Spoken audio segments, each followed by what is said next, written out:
Hi, everyone. Welcome back to the show. It's the week after American Thanksgiving, and gratitude is on my mind, especially gratitude as a strategy for navigating your discomfort zone. I had a mentor once tell me, and it stayed with me ever since, that gratitude is one of the best ways to face fear.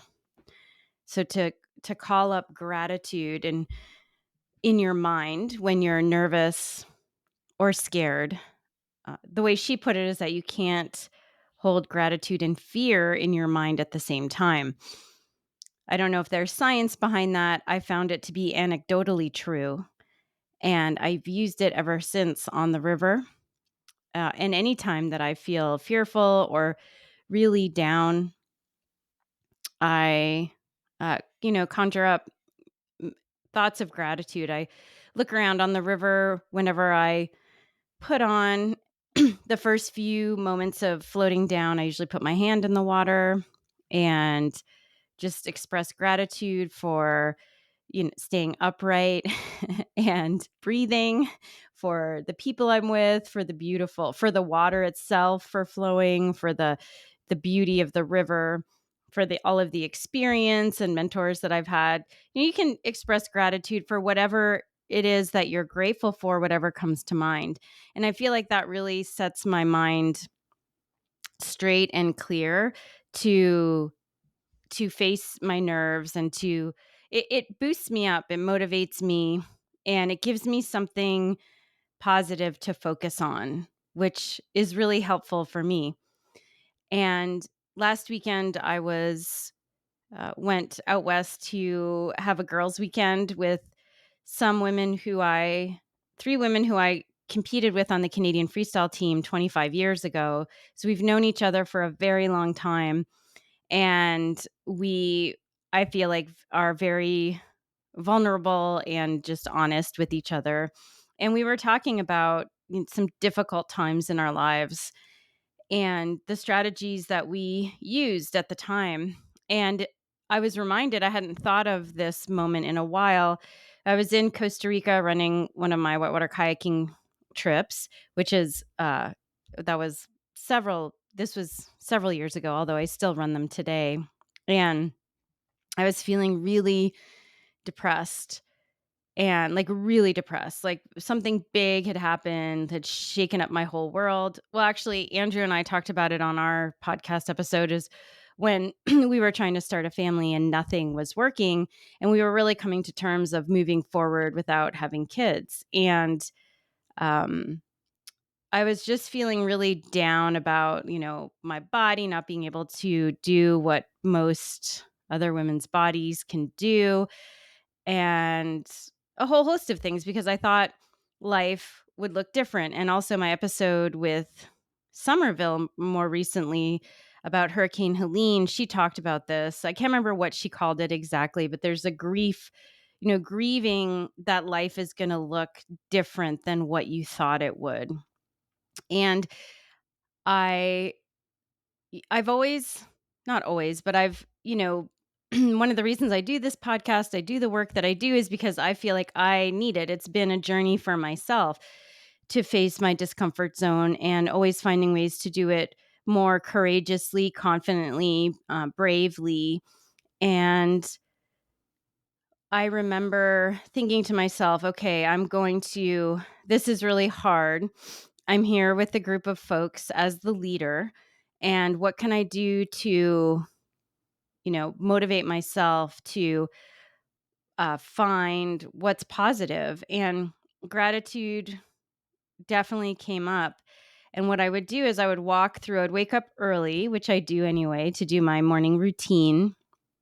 And I would walk through the gardens at this one hotel that we were staying at, which is beautiful. And Costa Rica has so many beautiful flowers and plants and hummingbirds.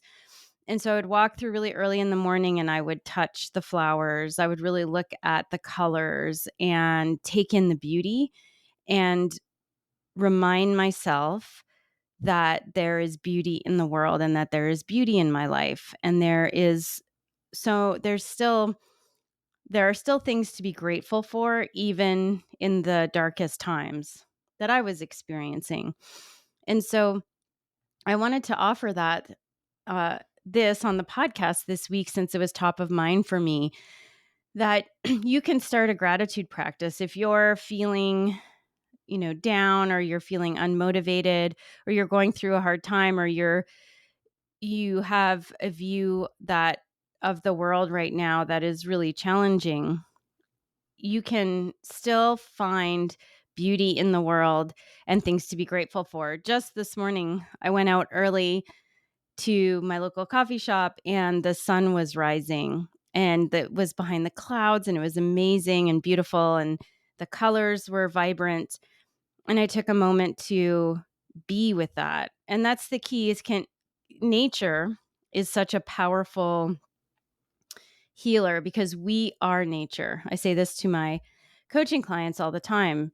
And because I'm an Ayurvedic health coach, right? It makes a lot of sense from the Ayurvedic perspective that you are nature, I am nature, we are nature. And taking a moment to be with the beauty and bring up gratitude for that beauty can be very uplifting.